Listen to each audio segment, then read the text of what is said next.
सर्वे भवन्तु सुखिनः सर्वे सन्तु निरामयाः सर्वे भद्राणि पश्यन्तु मा कश्चित् दुःखभाग् भवेत्।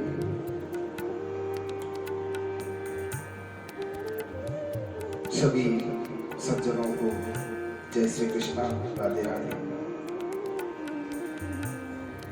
सनातन धर्म आचार संहिता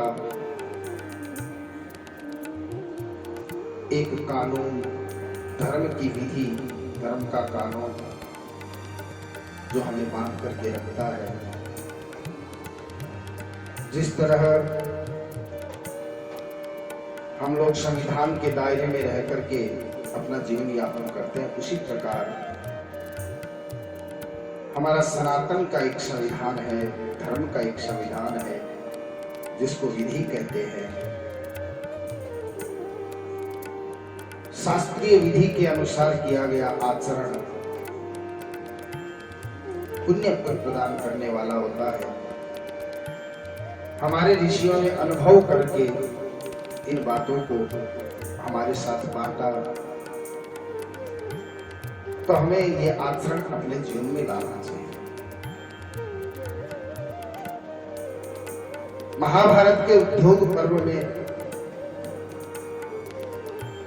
एक संदेश आया है हमारे लिए, एक श्लोक आता है बड़ा सुंदर कि आचारः फलते धर्मम्, आचार फलते धर्मम्, आचार फलते धनम्, आचारात् श्रियमाप्नोति, आचारो हन्त्यलक्षणम्।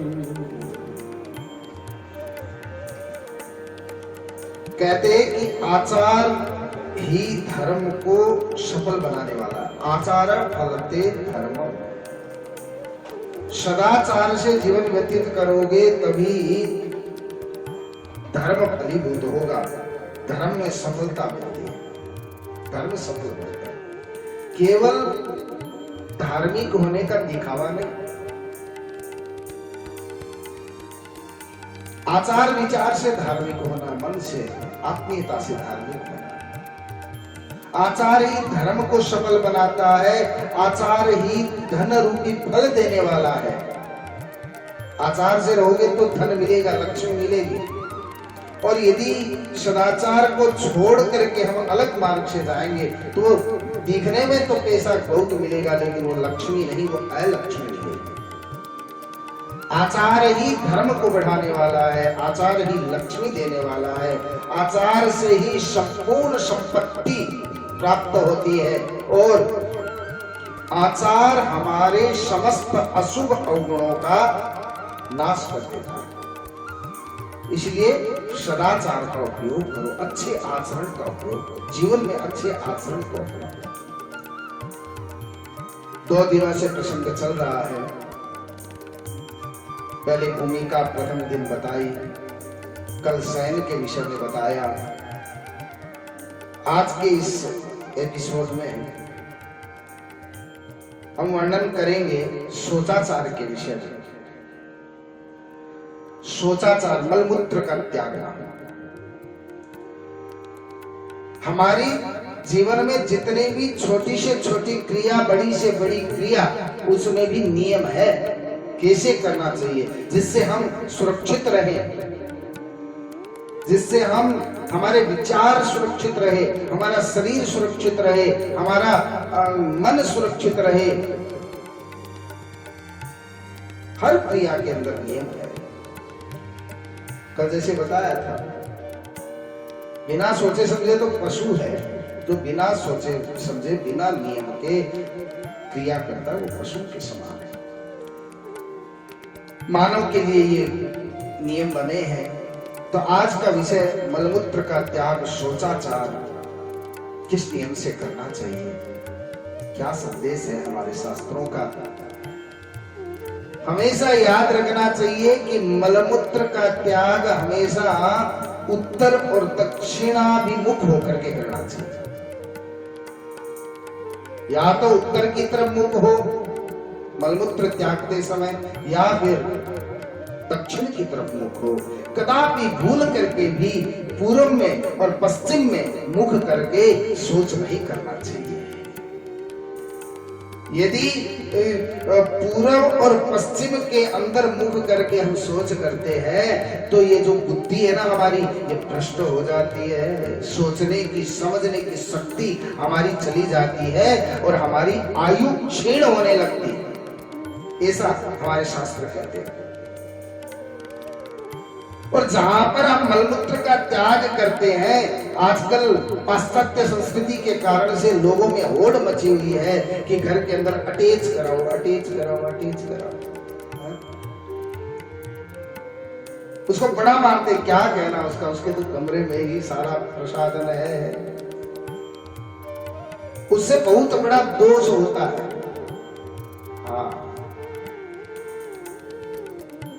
हमारे शास्त्र कहते हैं कि मलमूत्र त्यागने का स्थान जो है वो घर से दूर होना चाहिए,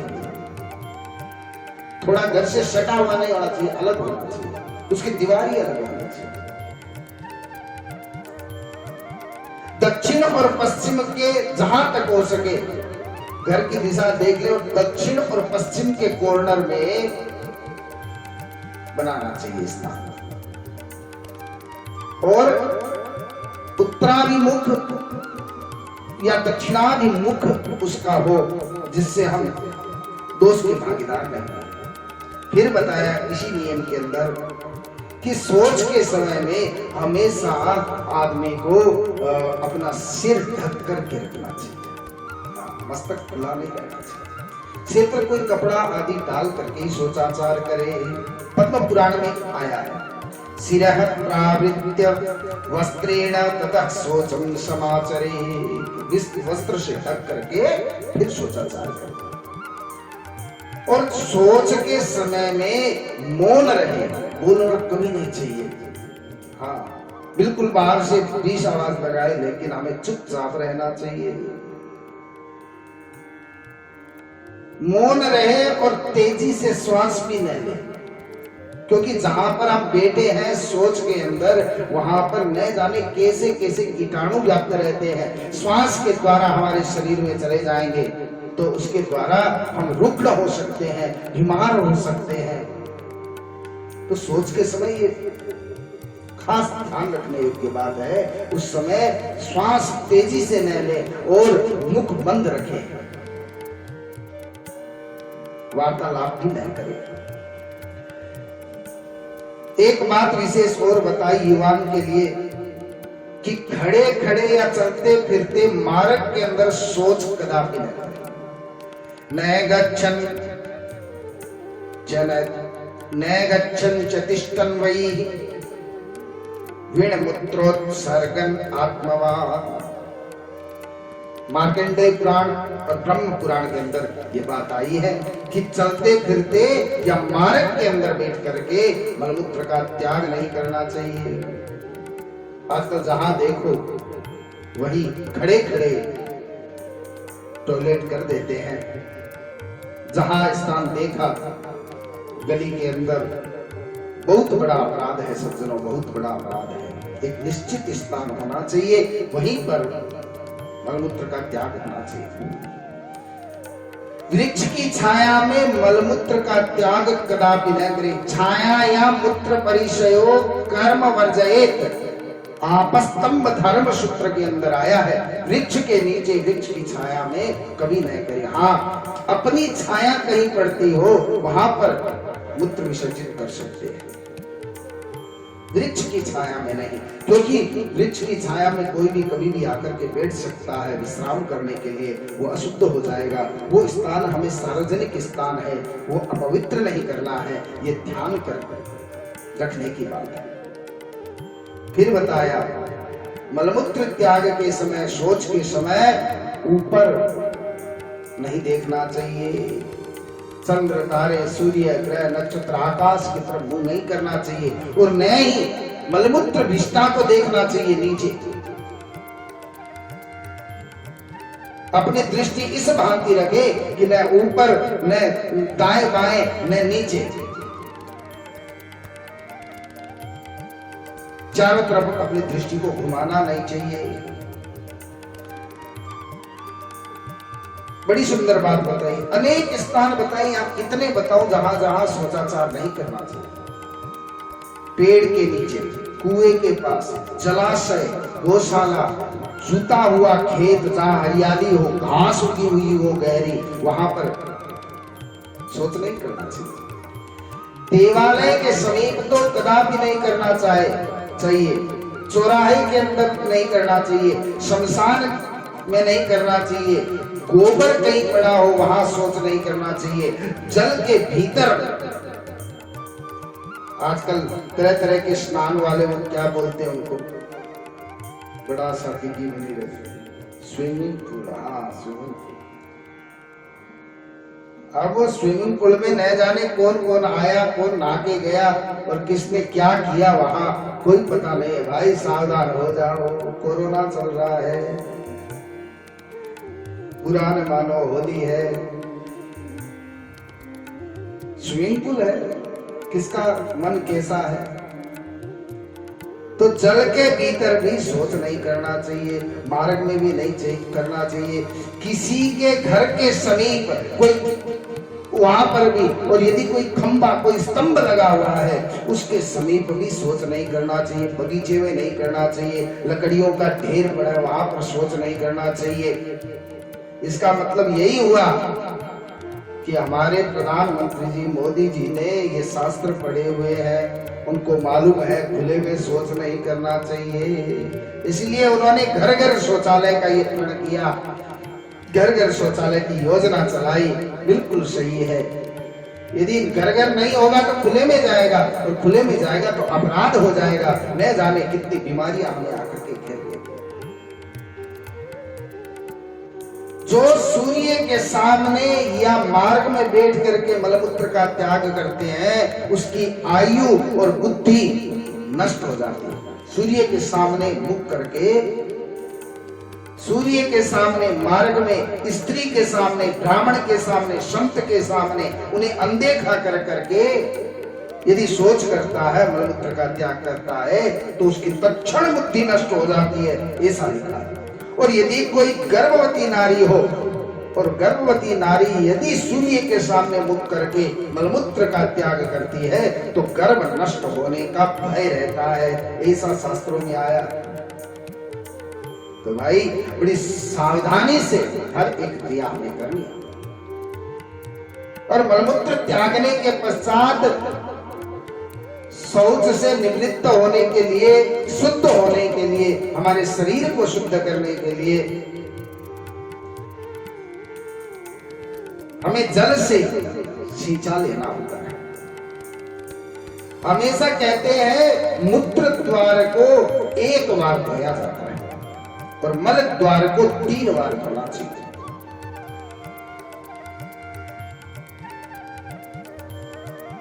हमेशा कमर के नीचे का भाग जो होता है वो अपवित्र माना जाता है और कमर के ऊपर का भाग पवित्र है। तो कमर के नीचे के भाग को बायां हाथ और कमर के ऊपर का हाथ, ऊपर का अंग जो है वहां दाहिना हाथ उपयोग में लेना चाहिए।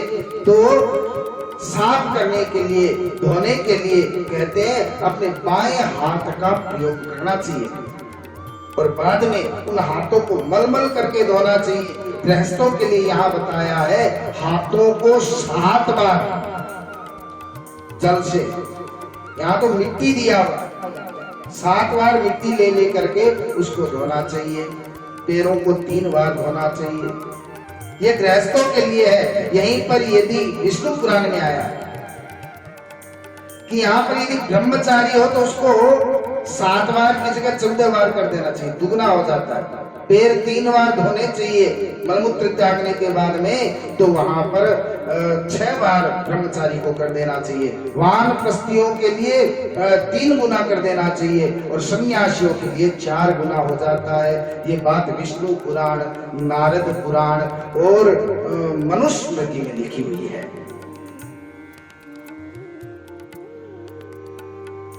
मल त्याग के बाद 12 बार और मूत्र त्याग के बाद 4 बार कुल्ला करना चाहिए।